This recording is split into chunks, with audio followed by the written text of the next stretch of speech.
My name is William Herold, William Herold. You say H-E? Herold. Not A? Not A. Why is that? A is, I understand, is the English, and H-E-R, the E is German, and I am of German descent. You are German descent? Yeah. My great-grandfather, great-great-grandfather come from Germany. Ah, And actually my great-grandfather did too. But they all immigrated here, and we could trace them back to my great-great-grandfather about 1799. 1799? Yeah. Wow. My great-great-grandmother is buried right here in Freeport in the city cemetery. My great-grandparents are buried here in the city cemetery. What is your birthday? 9/4/29. So you're born on the year of Great Depression. Yeah. Yeah, I was born Depression baby. Where were you born? I was born in Detroit, Michigan. But only probably about 2 to 3 months later, why my folks moved back here to Freeport. So I've lived near Freeport all my life. Well, in January of '39, we moved to farm out near Pearl City, Illinois, and that's where I live out in that area now. So you're more like, it's a native town to you. What? Native home. Yeah. Tell me about your parents and siblings when you were growing up. Well, I'm one of 12 children. 12? I guess Dad figured it's cheaper by the dozen. I don't know. Well, one is actually a stepsister, or half-sister, I would say, not a stepsister. But the other 11 of us are all have the same parents, my mother and father. Where are you ranked among those 12? Fourth from the top. Fourth from the top. Yeah. I have 2 sisters and 1 brother older than me. And I have 1 sister older than me that's still living. And my one other older brother and sister are both passed on that. Was your parents farmer? No, not really. My dad, actually his real trade was a tire and batteries. He learned the tire business, the recapping and vulcanizing from Harvey Firestone in Chicago. And he's the founder of Firestone. And then Your father? had learned the trade from Harvey Firestone, yes. And that's why he was living in Michigan at the time. He had a tire shop up there in Detroit. And then after that we moved back here, and then I remember during Depression that he had dump trucks and that. He did trucking and that. And then in '39, there was 9 of us children at that point, and we moved out on a farm out near Pearl City. So tell me about the school that you went through. I started Freeport here at East Side School, which is a premier old school, and then I'd have been in the 4th grade when I moved to the country, and I went to a one-room schoolhouse. And it was a mile away. We walked back and forth every day in that. And then when I graduated out of the 8th grade there, I went to Pearl City High School for 2 years. And they didn't have no football or nothing at that time, and I wanted to play football, so I come into Freeport. At that time, we was a non-high school district. You could go to any high school you wanted to, where now everything is in districts. So when did you graduate? 1948. I actually graduated the GED. What do you mean? General Educational Diploma. I didn't graduate with the class. Later I took 5 tests, passed all the tests, and that qualified me as a high school graduate. Wow. Yeah. Okay, that's It's very a very good. prominent thing that they have, a very good thing. Very good. Did you know anything about Korea at the time that you were graduating your high school? I never knew it existed, let alone know anything about it. You didn't know that famous country? No, not until in '50 when, well, I was in the Marine Corps, and we was just coming back from the Mediterranean. We went over there for 6 months at tours. But whoa. When did you join the military? April the 12th, 1948. April 12th. 1948. And that was Marine Corps. Marine Corps. You volunteered. I volunteered. Why Marine Corps? Well, there was 4 of us who was going to go into service. My one brother and myself and 2 friends. Mm-hmm. Well, my brother went into the Navy, and for some reason he got medically discharged out. My one friend backed off and didn't go. So me and my other friend went to the Marine Corps, and he had when he was younger, had a cyst behind his ear, and they had to take it off, and he didn't have no, but one hearing, or one eardrum, I'd say. So he couldn't stay with me, so he got out. And I was too healthy, so I had to stay. So why Marine Corps? Because my buddy wanted to go in the Marines. Oh. I took the test for all 4 branches of service. I was qualified to take any one. I had an uncle at the time, was a full colonel in the Army, and my dad would like to have me gone in the Army, but I didn't want to go any place where I knew of anybody. So anything I got, it was on my own. And that's kind of the way my life has always been. Where did you go for basic? Parris Island, South Carolina. Famous. Very famous. If you go to Dago, you're a Hollywood Marine. You mean San Diego, right? Or San Diego, yeah, San Diego, yeah, I guess so. So you are not Hollywood Marine. No, I'm not a Real Marine. I'm a real Marine. Tell me about the boot camp. How was it? Was it difficult? It was, I wouldn't say it was difficult. I was, well, like you say, I was a farm boy, and I was very well built, very healthy and everything like that. So the only thing that was there was I was only 5'5.5" at the time. And they tried everything. If you're short or small like that, they try everything to try and get you to get out. Well, that didn't work with me. I stayed and everything. And, so it wasn't no picnic, I'll guarantee you that. Later years, it was. Later years, if you cussed a guy, you got run up for maltreatment and everything like that, but not when I was there. What was the most difficult thing during the boot camp? What did bothers you most? Really, nothing. I mean, You liked the tough training? You are a strange kid. I did. It didn't bother me. I mean, if we went out, and I remember one time there we was out, and it was well, April or into June, May and June, and that was pretty warm down there. And we was running like around circles and stuff like that. He was falling down, and they wasn't stopping. I was still going. And the drill instructors usually quit before I ever quit. So it didn't bother me. I mean, like I say, I was in very physical good condition in that. So from there, where did you go? I went up to Camp Lejeune, North Carolina. What did you do?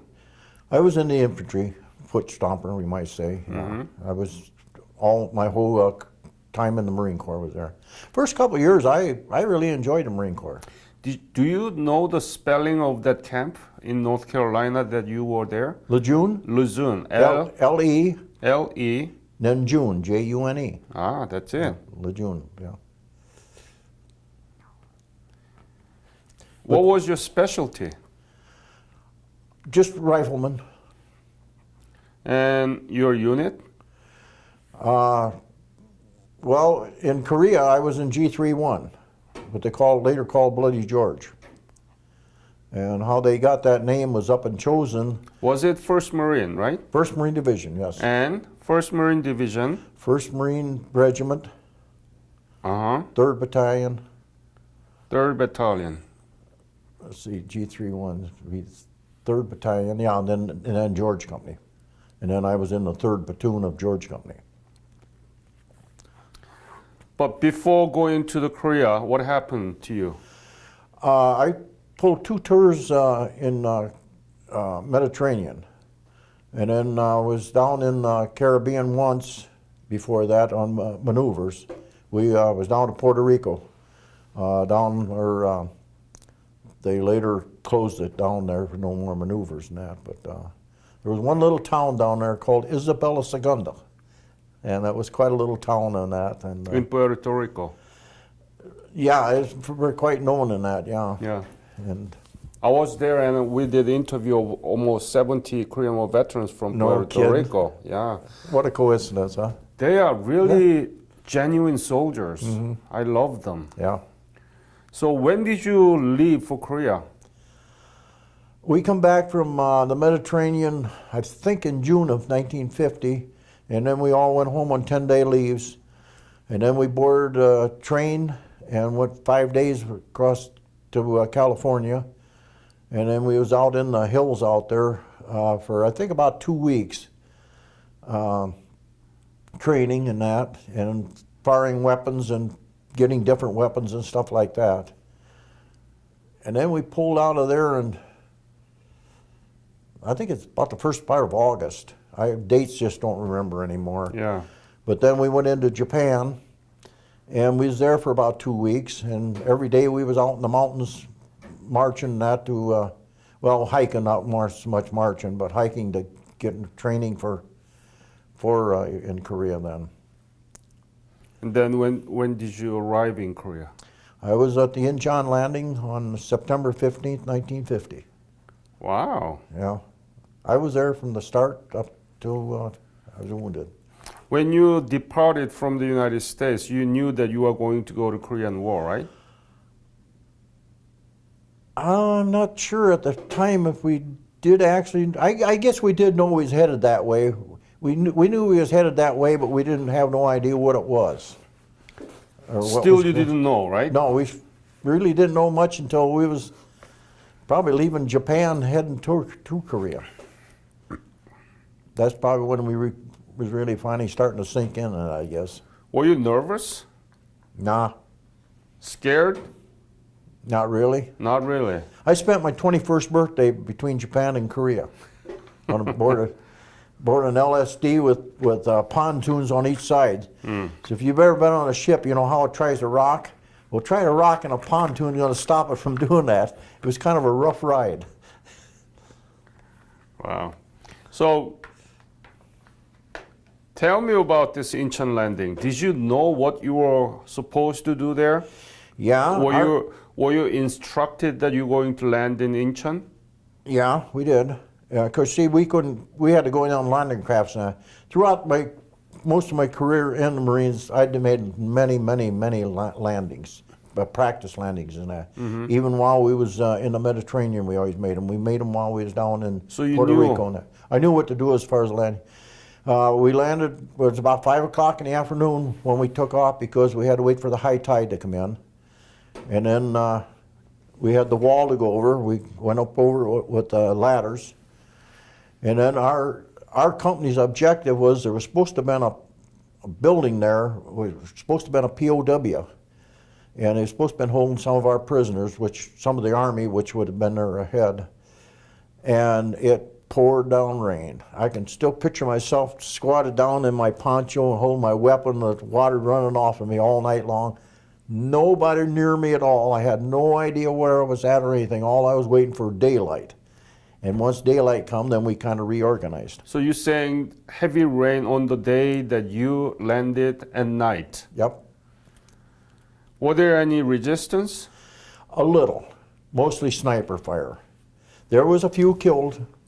I remember landing there and seeing a guy laying with his face down, and I kind of picked him off the side. I don't remember his name or any more than that, but he was one from our company.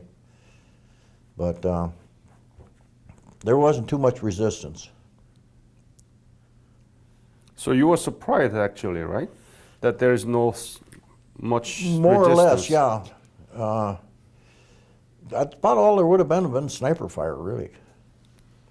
What did you see in Incheon? What was the scene? I mean, people, Well- house.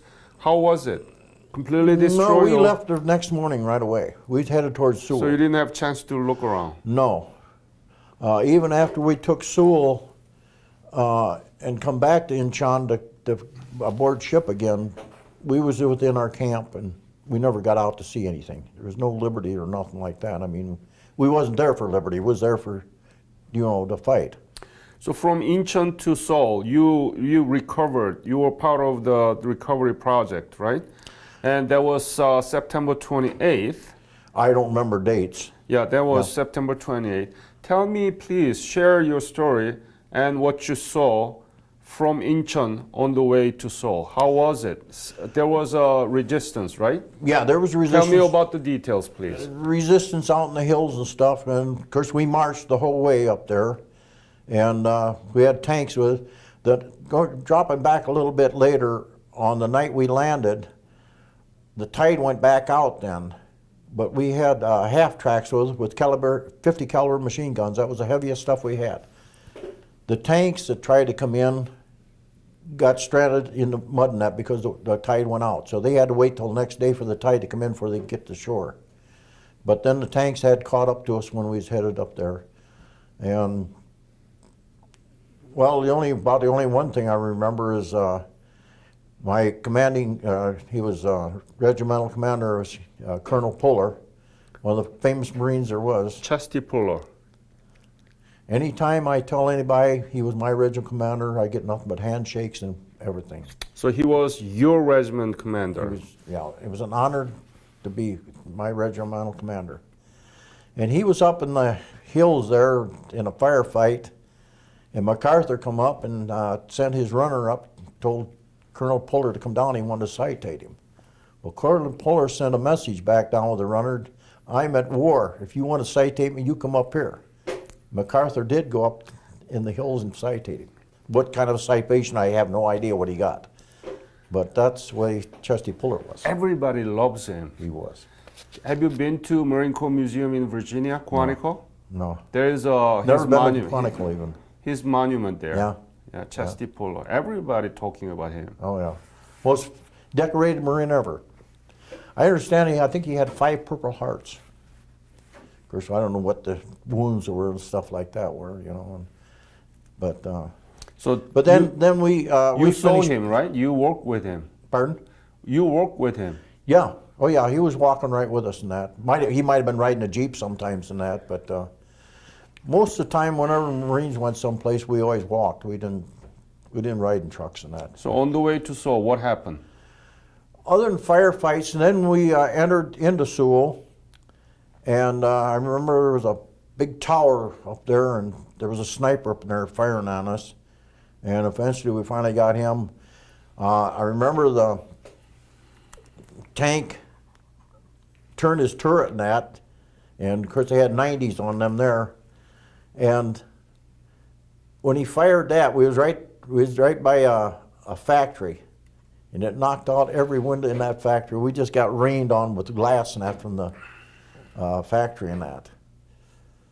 But then from there, we set up our resistance there, and there was, I think it was 6 tanks. I remember, I don't think it was 8, I think it was 6. But there was a school there with a moat around it. Mm. And there was a drawbridge there. Where, in Seoul? Right in, just as you're coming into Seoul. Mm-hmm.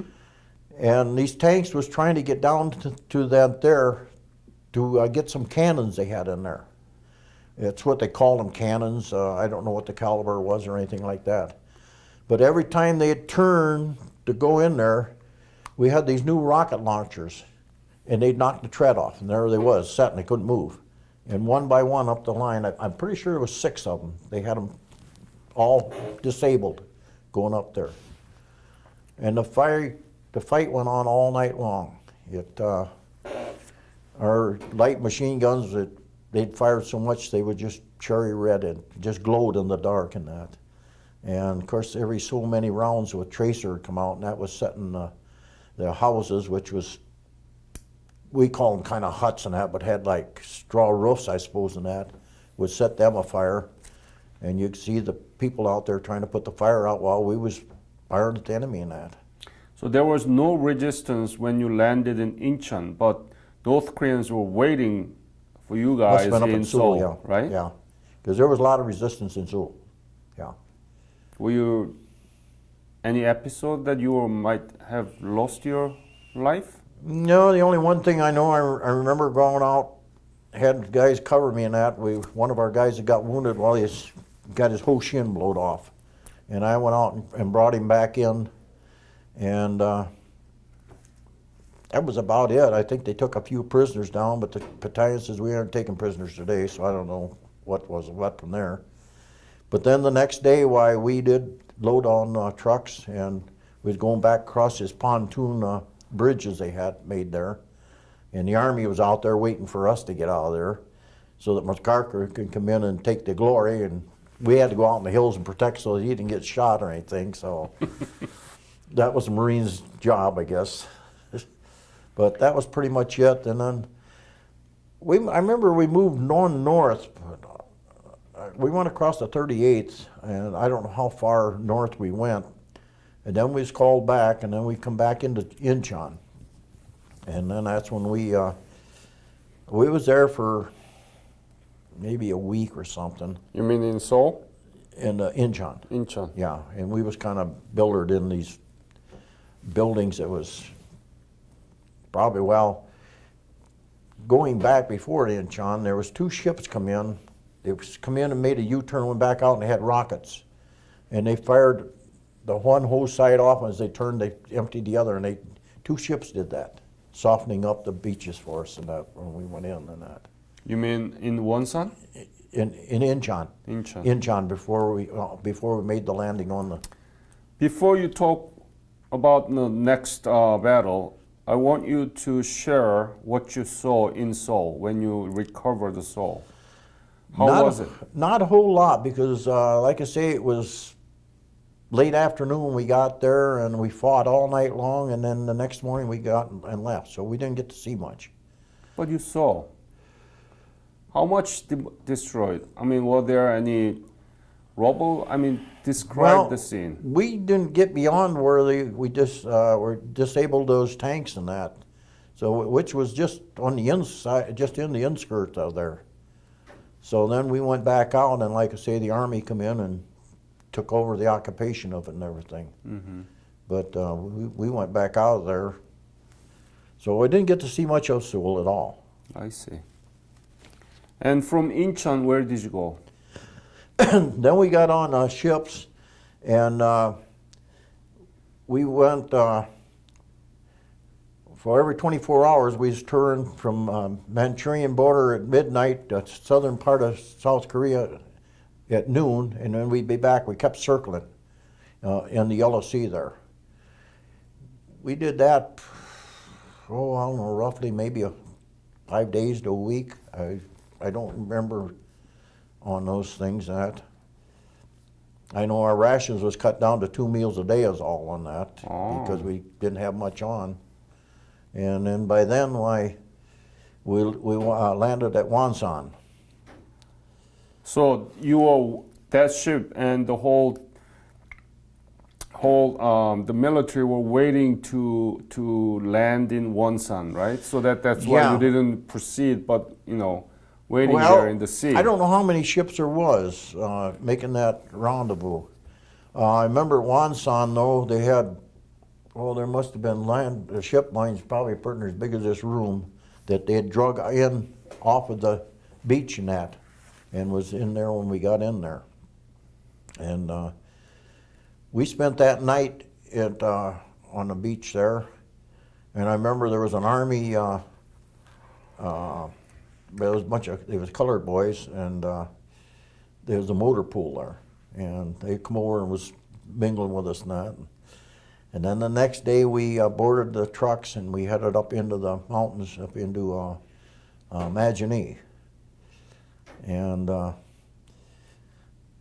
we didn't get no resistance on the way up there, but as we tried to bring supplies up through there, they got a lot of resistance and was capturing that.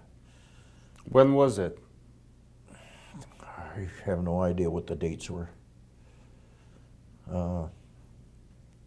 Dates didn't mean much to us then. I mean, day after day, it was just day and night, day and night. Mm. But when we got up there, there was supposed to have been a salt mine up there that was supposed to have a bunch of POWs in it. So I remember we went out, well, all that went up there was our company. Just George Company went up there. And I don't know if there was more than a platoon, might have been a couple of platoons went over to check that out, but we found what there had been life there, but nothing was there or anything. And then there was I never actually seen it, but it was told there was supposed to be a North Korean general come marching 1,000 to 1,100 something troops in and surrendered. And then they took them on down to Wonsan. And then we had, pretty sure that there was a Caterpillar went up with us. I don't think it was trucked up, it might have been. But they made a landing strip there. And they was bringing stuff in, well, they bring in supplies or taking out wounded in these planes. And as they come in, we was in amongst the mountains, they have such an updraft, they had a time getting down. Well, once they got down, they figured, well, they're good, you know, this updraft gonna put them back up. Well, as they took across the landing there was a road, and on the other side was a creek. Well, in the meantime, they got a downdraft. As they went to go up, it just flipped them right over into the creek. I think if I remember right there, I think there was 2 planes they did that. So after that, then they come in, well, all of our supplies is all dropped in by parachute then. And we used to, you'd pick out a color of parachute and you'd bet on which one was gonna land first in that. So nobody had any money, anything, it was just a thing to get time by, because we was out in the mountains and that. And then they started taking any wounded out with helicopters. There'd be one on each rudder like, and one in with the driver. And then the driver, that's all the bigger they were. They wasn't these big, huge Hueys or anything they have nowadays or anything. And that's how they took them out on that there. Hmm. Did you know where you were? Yeah. Where were you? Imagine. Magini? Yeah, Imagine. Majinri. Yeah, I don't know how to pronounce or spell it. I just know how to say it. Uh-huh. And how was the situation? Did you see Chinese? No, not at that time At the yet. time? No, not at that time yet. Okay. That would have been probably middle of November or something. Right. So it was around late October, or what is it? It would have been in the first part of November and stuff. First part, yeah. Mm-hmm. And then the Army come up there and relieved us there. And I'm thinking that we got on train, but I don't remember where, and headed north up to Chosin then. And I remember Thanksgiving Day, they had turkey for us and that. Of course, all we ever ate out was cans and that. And it rained so that day that your mashed potatoes, just if you didn't hurry and eat them, why the rain would wash them right off your tray and that. And then we just moved on up into the mountains then. And then on the 29th of November is when I got wounded. It was about 11 o'clock in the morning. Where? With my right leg. I was laying on my right side with this leg kind of cocked like this. So the shell, I had a big firefight then, and everything went quiet. It was just as quiet as it be, and one round sounded out, and that's the one that got me. So it had to come over my shoulder and go right through my leg. And that was on the 29th of November. It was 11 o'clock in the morning. I kind of remember that. Hmm. And now there are Chinese all over, right? Chinese everywhere, yeah. Describe that scene. I mean, what did you think about that, and how many were there? How can you give us some kind of sense? They told us at the time we was outnumbered 36 to 1. Hmm. That's a terrible. And then they took me, well, they had to carry me. Jeep got up as far as he could up the side of the mountain, and then they come up with a stretcher and carried me out in that and put me on the back side of the Jeep and took me down to they had a big tent down there. Where were you then? Where were you wounded? I was thinking it was Telegraph Hill, but I'm not sure on that. Was it close to Godori? No, I don't think so. I never got to Coterie that. Oh, okay. So it's a far below Godori. I don't know. It was up near the reservoir, so we had to have been above it in that, I believe. Yeah. Yeah. Above Godori, right? Yeah, it must have been above it. Yeah. So then, well, went down to the big tent. They had a big tent there with the salamander heats and that and everything. It was 35, 40 below zero all the time there. And then they put a wet cast on me. And then, been on the 30th November, went down all the mountains. And there was 2 Jeeps ambulance. And as far as I know, there was only 2 that ever come down out of the mountain. And there was 4 of us in each ambulance. And then we went down to Ham Hong there, and then we got aboard the hospital ship Constellation. And So you were just transported to the Ham Hung with the jeep? there was an ambulance. Oh yeah, jeeps down out of the mountain, yeah, down to the tent, yeah, on jeeps that. Just laying right straight across the back of them and that. And You're lucky. You are one of the lucky. Yeah. I mean, if I ask you which one was more difficult among these two, Chinese or cold, which one would you say? Kind of a toss of the coin. I was a farm boy, so at night when went in, I took my boots off, I threw them in the bottom of my sleeping bag. A lot of guys didn't. They left them lay out. Next day, they're beating the hell out of them, trying to get them softened up. Exactly. Wasn't smart enough. Right. I remember one guy, I won't mention no names in that, he was from Ohio. He was in my squad there. And we had chopper's mitts, we call them, big mitts with wool interliners. Well, he was wearing the wool interliners when he wasn't really that cold, and he wore them out, and I tried to tell him not to. And when he got up there, they was worn out, so all he had was them leather ones. Well, he's lost about every finger he had because of that, because he wouldn't listen to that, so. But farm boys, they knew what to do. When you pee, does that make the just ice? Just about. Really? Yeah. Really? Yeah. Probably when it hit the ground it would be. Wow. Because, it was still warm when it come out of you, but when it hit the ground and everything would be froze right up and that, yeah. They said 35 to 40 below all the time. You couldn't dig no foxholes, no. You just rolled it out on the snow and crawl in. What were you thinking? Cold. What the heck am I doing here? Yeah, that was true. Well, by then, see, we'd been there October, November, been there 3 months. By that time, you get so, when you're in combat like that, you get so, you get reckless because you just, I know we had some World War II veterans that landed with this and everything. I remember at Sewell there, he was stood up and a bullet went right through his helmet. He took it off and looked and said, as if to say, "Ha ha, you missed me." But the second one went right between his eyes. So he got reckless because he come through World War II and he thought he was indispensable, which you aren't. Nobody is. So you get a little reckless after you stop and think about it, But Did you have enough food there? Not really. I weighed 170 pounds when I went over. When I come back, I weighed 135 pounds with a 9-pound cast on my leg. So I actually weighed about 126 pounds. I was just nothing but muscles, because we walked everywhere. So it was a successful diet. Oh yeah. You lost a lot. If you want to go on a diet, go over there.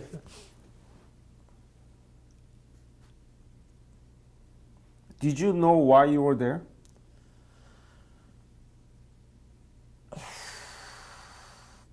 Not really. You didn't know? We was there to help the South Koreans.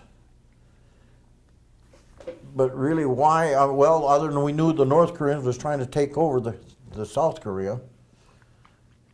At the time, see, we were supposed to, 1st Marines was supposed to have been back in the States by Christmas, and we was going to march in the Rose Bowl parade. Well, to this day, we've never made it. 67 years later, we still haven't made it to the parade. But we didn't expect the Chinese to come in.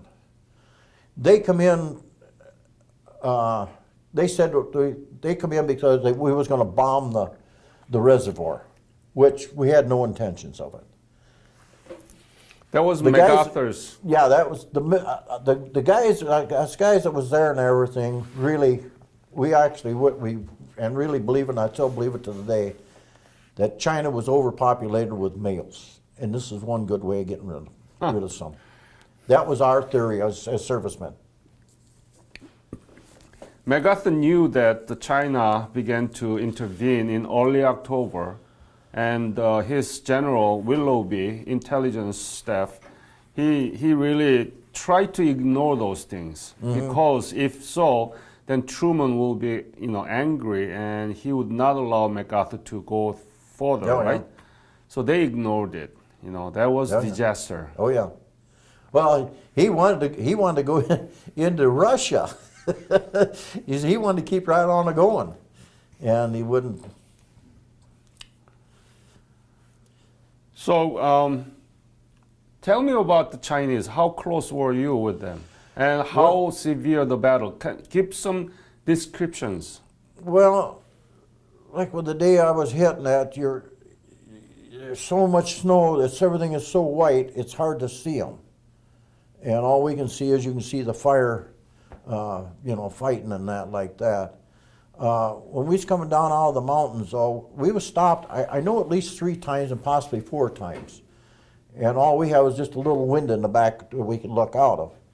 And you could see them milling around out there and everything and that, and I suppose 1 in every 3 to 4 guys had a weapon. The other ones, there were just so many, they just didn't have enough weapons and everything. And at the time, we knew they was Chinese and that, the way they was dressed and that, but you could see they wasn't adequately, they shouldn't have been there because they didn't have footwear or handwear or stuff like that. They didn't even have a rifle either. A lot of them, Many of them, right? the Burt guns, what they call them, is like what we call Thompson submachine guns. And if you was probably 100 yards away, it was pretty safe. They wasn't going to hit at you. So, but they was so many rounds. I mean, they could probably put out 400 or 500 rounds a minute. But So many casualties in Marine, right? quite a few, yeah. Did you see people dying? Oh yeah, I've seen a lot of wounded and dead and that. Yeah, I seen them the first day we hit Inchana.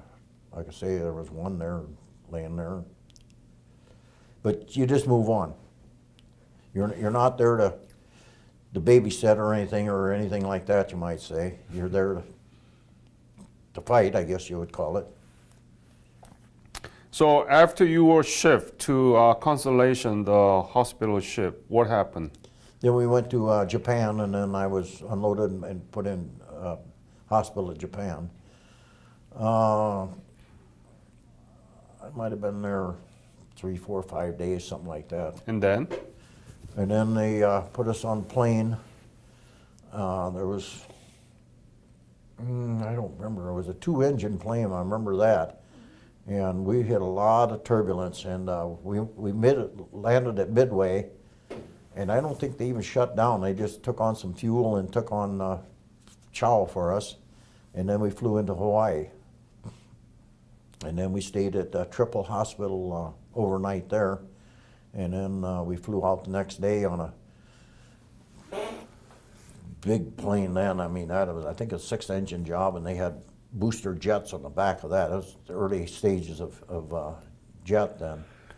And I remember the elevator, it was like 4 cables, the floor of the ship or the plane come down and they load on and then take it up and then take them off and that. Pretty I think big. there was about 135 of us patients on there besides the crew and everything. And then we flew into Oakland, and then we went over to Oaknall Hospital and stayed there for a while, and then eventually I flew into Great Lakes at Chicago here, and that's where I convalesced in Chicago there for about 6 months. And that's how you were discharged? No, I got out of there in June, let's see, November, December, January, February, March, April, May. Must have got out there about late May. I must have got out there like the first part of June, and I stayed there till about the 1st of August. I was a prison guard over at the main side, and then I was transferred back to June. And I spent the rest of my time back till June, and then I put one more tour down in Puerto Rico on that there too. Have you been back to Korea? No, I have no desire. No desire. Don't It you want would to? look nothing like when I was there. That's why you need to go. Nah. Because it's been changed dramatically. I've heard it, and I see a lot of pictures of it and that. What do you know? What do you know about the modern Korea now? Just what I see in pictures. What did you see? And towering buildings. Probably 20-story high. I don't know how many story high. No, they are. more than 100 stories now. No kidding. Oh, I'm not kidding. Well, they got no place to go but up. That's what they tell me, see.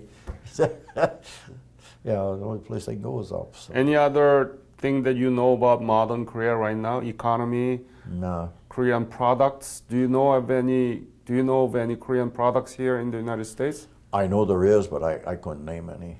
Samsung, Hyundai, I've is heard that of- familiar? Yeah, I've heard of them. That's why you need to go back to see No, how it's been changed. I've never went to any conventions, none of that kind of stuff.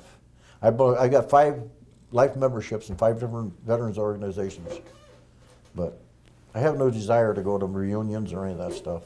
So when you see these high-story buildings in Korea, what do you think? What do you feel? I feel good about it, that they have progressed. This idiot they got up north there, and that's firing off these launchers, whatever rockets, whatever he's shooting off, and that. Why, it kind of scares the hell out of you. It really does. You don't know where he's going to aim that thing next, and that's you hate to see it attack the South after we fought so hard to save the southern part. So I don't know. How do you think this? How do you link these dots that you, born here in Michigan, moved to Freeport, farmland, you didn't know anything about Korea, you didn't even know where it was located. Now you were in one of the most severe battle in the history of Korean War. Now you know South Korea is one of the 11th largest economy in the world. Can you believe that? I can believe it. I can. How do you link this dot? Why this happened to you? How do you think about it? Whole thing. How do you mean? I mean, why did it happen to you, and what is Korea to you now? And It happened because I was in the Marines. MacArthur, he never liked the Marines. why? I don't know. But he knew that Marines was the only one that could make the landing an inch on and make it a success. And that's the way MacArthur was. So you were in Korea because of MacArthur? That's your answer? No, I don't know. I suppose I was there because the North Koreans invaded. Yes. It was just one of those things. Life. Do you regret? Going to Korea? Yeah. No. Never regret being a Marine. I wouldn't give you $1 million for the experience, but you couldn't give me $10 million to go back in. No, I'm a very proud Marine. I am. I have a son that was in the Marines. I got a niece that was in the Marines. I got a brother-in-law that was in the Marines. I got a brother that was in the Marines. And I think that other than my brother-in-law, most of them, my son and my brother and my niece and them was all because I was a Marine. You know, this brand name, U.S. Marine Corps, I mean, nobody can actually beat it. I mean, so much respect and loyalty and trust on that brand name of U.S. Marine Corps. It was, I belong to American Legion in Pearl City there. I've been there 58 years now. And it was one of our veteran nights there. They was telling what branch of service it was in. And I happened to be the last guy to tell them. And of course, everybody, Army, Navy, Air Force. When he got to me, United States Marine Corps. And you sort of heard him applaud and everything like that, And I'm known around as the Marine. And sometimes this sounds like crazy that everybody just applauding for this U.S. Marine. Nobody challenge anything. Well, Marine Corps, when you go in the Marine Corps, you're disciplined. That Parris Island, you're disciplined. When you come out of there, you don't come out of there as what you went in with. And you just don't forget that. I spent 4 years in the Marines. I was under Uncle Harry, we called him, President Harry. I got furloughs for that year, and I spent it right to the day. But I was in Quantico, the Marine Corps Museum, and we dedicated the monument of Jangjin Battle, chosen few. There was Dunford, the the chief of the Joint Chief, chair of the Joint Chief staff, Dunford, and his father was chosen few. Okay. So we celebrated, and Korean government donated a lot of money for that. Yeah. Yeah. Yeah. Yeah, they've done a lot. So, what do you think is the legacy of the Korean War and your legacy? I don't know. Never think much about it, really. I'm just hoping that South Korea stays free. I mean, that's about all you can do. Like I say, with that idiot they got up there, why? And that's what he is. He's just an idiot. I mean, when he has his own uncle or brother or whatever it was killed, why? Life don't mean nothing to him. To us, it does. And I'm sure it does to the South Koreans. So, I don't know. It's hard to say. Korea completely destroyed, rubble, became 11th largest economy. Little bit bigger than Indiana. We don't have a drop of oil. Yeah, That's a real success story. yeah. Yeah. And that's your legacy. Mm-hmm. Without your sacrifice there, we were not given Yeah. any chance to rebuild Yeah. our nation. Yeah, if North Korea had overrun it and that and took control of it, it's just hard to say what it would be today. Well, it'd be all communist, what it would be. Which, since the Korean War, there's less and less communists, I think, in the world than what there was at that time. I don't think China and them, I know they're a communist country and that yet, but I don't think they practice as much as they used to. And I think the same way as Russia and them. And look at how Cuba's coming around. And we're all, was all communist countries and that. So, North Korea is exceptional, right? yeah. And that Korean War never ended yet. No, no. It's a still ceasefire. It was declared a national emergency and it is still to today. Yeah. It's never been lifted. So it's constantly. 67 years it's been going on. Yeah. And why we don't teach about this success story in our history class? Yeah. Now, Pearl City there, they started about 3-4 years ago on not Memorial Day, Veterans Day. The high school has them come up there. And I have got not to go, so my wife hasn't got, her health isn't the best, so I haven't got up there, but I'm going to make a target next year. And I wear 11 ribbons with 3 battle stars and 2 Purple Hearts and a lot of other stars on that. And when I walk in, everybody knows I come in because they know, a lot of the guys won't wear ribbons. I've tried to get them. I got applications they could send for them, and I don't know why. I'm proud of them. I earned them. You did? Yep. Any other episode or message you want to leave to this interview? No, just good luck is all I can say. Mm-hmm. Yeah. So your story will be heard by the many students, and teachers will use that in their classroom. Yeah, good. And that's what my foundation is doing. Good. It sounds like a worthy cause to me. And it is my honor to meet you here, to be able to listen from you. And I want you to know that Korean nation never forget what you did. Oh, I'm sure they won't. I'm sure they won't. Thank you very much, sir. You bet. You bet.